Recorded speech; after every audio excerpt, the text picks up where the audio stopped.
Assalamualaikum warahmatullahi wabarakatuh. Hai semuanya, perkenalkan kami dari kelompok 3 fonologi akan menjelaskan berbagai alat ucap, bentuk beserta bunyi yang dihasilkannya. Baiklah, materi akan dijelaskan oleh teman-teman saya.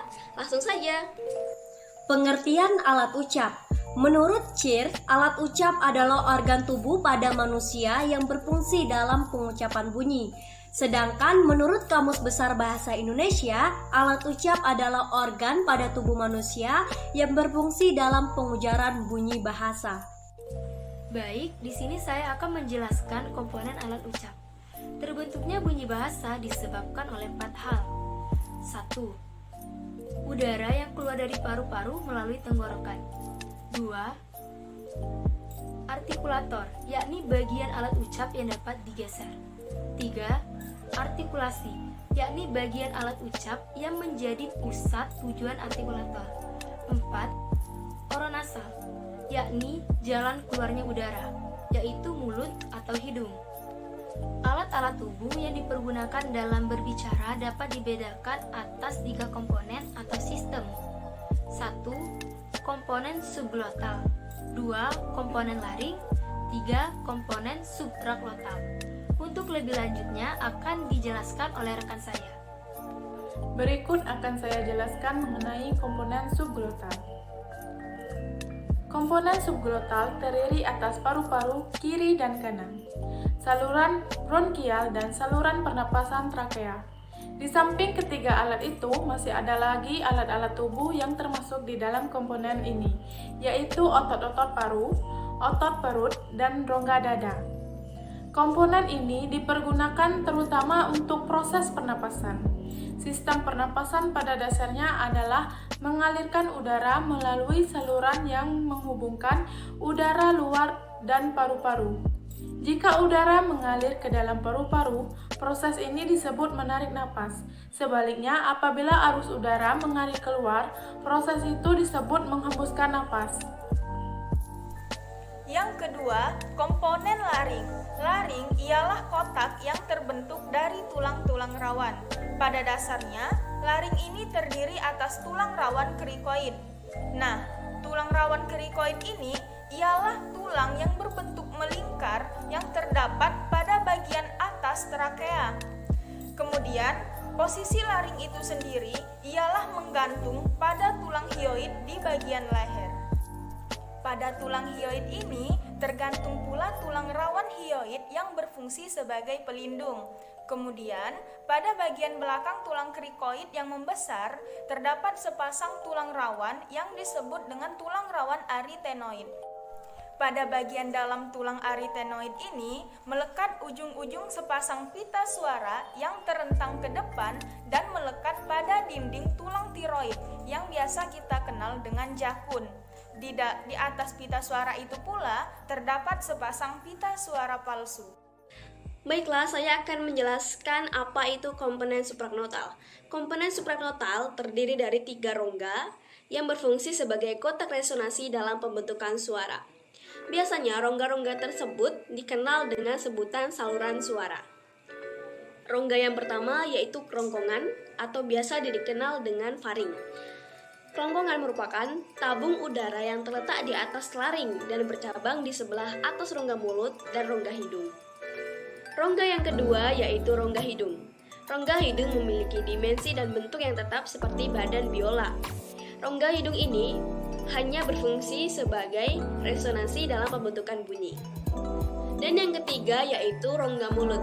Rongga mulut merupakan rongga yang paling penting dalam komponen supraglotal karena di dalam mulut memiliki dimensi dan bentuk yang bermacam-macam, seperti terdapat rahang, bibir beserta lidah. Dan lidah sendiri merupakan alat terpenting untuk pembentukan artikulatoris. Sistem artikulatoris. Sistem artikulatoris terdiri dari 3, yaitu rongga kerongkongan atau faring, rongga hidung, dan rongga mulut.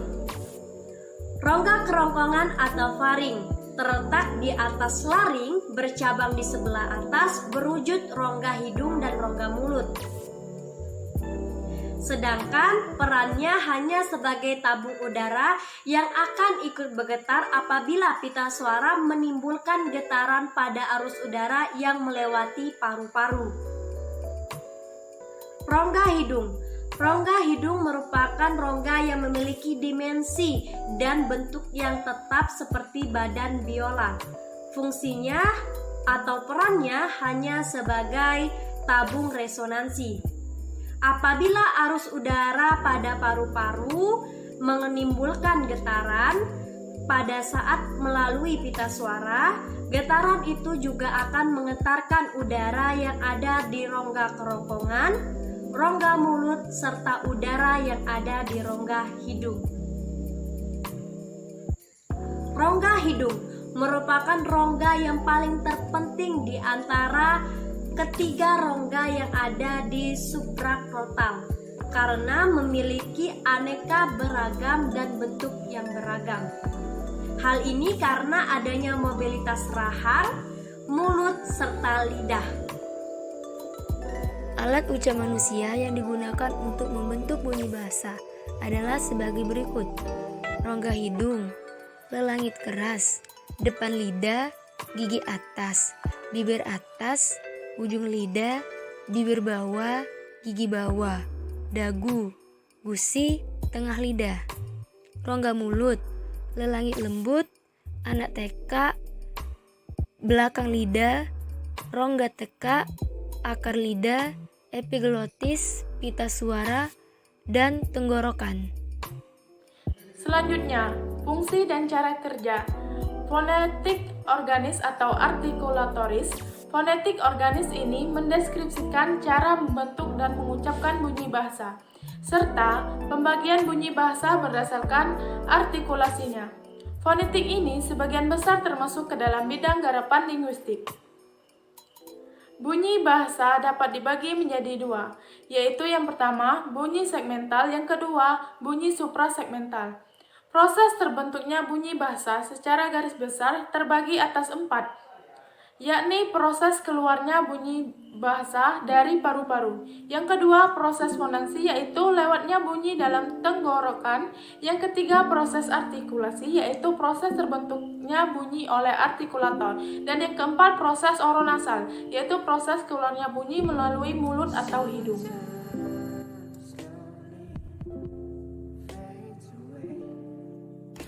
Yang pertama, fungsi alat ucap paru-paru. Paru-paru berfungsi untuk bernafas. Sementara itu, proses bernafas terbagi menjadi dua. Yang pertama, proses mengisap udara ke dalam paru-paru berupa oksigen.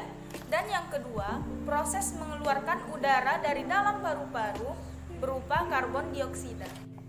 Kedua, fungsi alat ucap pangkal tenggorokan. Pangkal tenggorokan ialah rongga yang terletak di bagian paling ujung saluran pernapasan. Pangkal tenggorokan sendiri terdiri atas 4 komponen. Yang pertama, tulang rawan krikoid.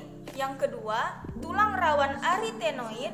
Yang ketiga, sepasang pita suara. Dan yang terakhir, tulang rawan tiroid. Tenggorokan berfungsi untuk mengeluarkan udara dari dalam paru-paru. Rongga tersebut dapat membuka dan menutup.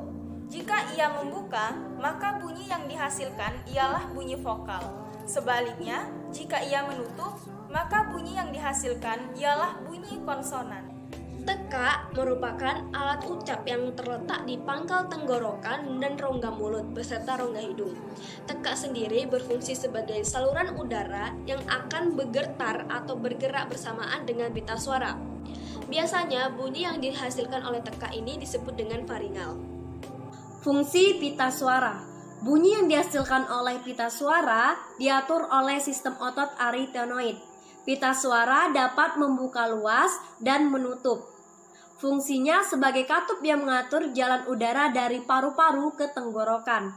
Akibat dari membuka dan menutupnya pita suara mengakibatkan adanya rongga di antara pita suara yang disebut dengan glotis. Pertama, posisi pita suara ketika bernapas. Posisi pita suara ketika bernapas yaitu adalah membuka lebar sehingga udara dari paru-paru ke tenggorokan tidak ada hambatan. Bunyi yang dihasilkan adalah PTKHS. Kedua, posisi pita suara ketika bergetar. Posisi pita suara ketika bergetar yaitu adalah bagian atasnya mengangkat sedikit, sehingga bunyi yang dihasilkan yaitu adalah BDGMR. Ketiga, yaitu adalah posisi pita suara ketika menyebutkan konsonan glotal. Posisi pita suara ketika menyebutkan konsonan glotal yaitu adalah menutup, sehingga bunyi yang dihasilkan dari tenggorokan berhenti sejenak. Bunyi yang dihasilkan yaitu adalah bunyi hamzah. Yang terakhir yaitu yang keempat adalah posisi pita suara ketika berbisik. Posisi pita suara ketika berbisik yaitu adalah menutup, bagian bawahnya sedikit menutup.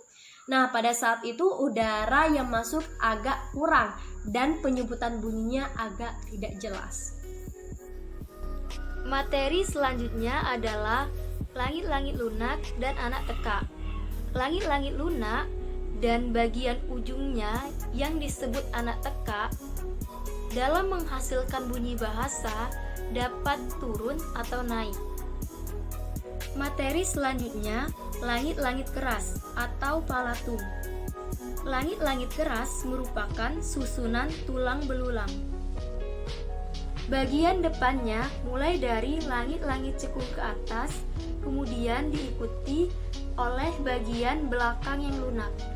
Menghasilkan bunyi bahasa, langit-langit keras menjadi artikulator pasif. Adapun artikulator aktifnya adalah ujung lidah dan tengah lidah.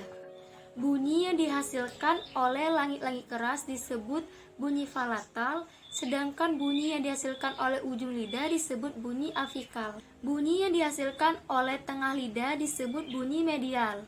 Bunyi-bunyi tersebut biasa digabungkan menjadi apikopalatal dan mediopalatal.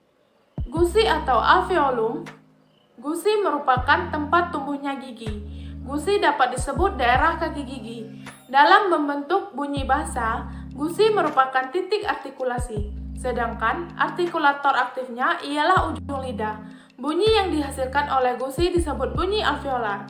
Selain itu, gusi dapat bersama-sama dengan daun lidah atau yang disebut juga dengan lamina membentuk bunyi bahasa, sehingga menghasilkan bunyi lamina. Gabungan kedua bunyi tersebut disebut bunyi lamino-alveolar. Selanjutnya, yaitu lidah. Ketika membentuk bunyi bahasa, lidah berperan aktif menjadi artikulator. Lidah dapat dibagi menjadi 5 bagian, yaitu akar lidah atau rod, pangkal lidah atau dorsum, tengah lidah atau medium, daun lidah atau lamina, dan ujung lidah atau apex. Akar lidah bersama-sama dengan tenggorokan akan menghasilkan bunyi radiofaringal. Pangkal lidah bersama-sama dengan langit-langit lunak akan menghasilkan bunyi dorsovelar. Tengah lidah bersama-sama dengan langit-langit keras akan menghasilkan bunyi mediopalatal. Ujung lidah bersama-sama dengan langit-langit keras akan menghasilkan bunyi apikopalatal. Ujung lidah bersama-sama dengan gusi menghasilkan bunyi apikoalveolar, jika dengan gigi atas menghasilkan apikodental. Nah, itu dia tadi penjelasan materi mengenai alat ucap dan pita suara dari teman-teman kelompok 3. Semoga video ini bisa bermanfaat untuk kita semua. Terima kasih. Wassalamualaikum warahmatullahi wabarakatuh.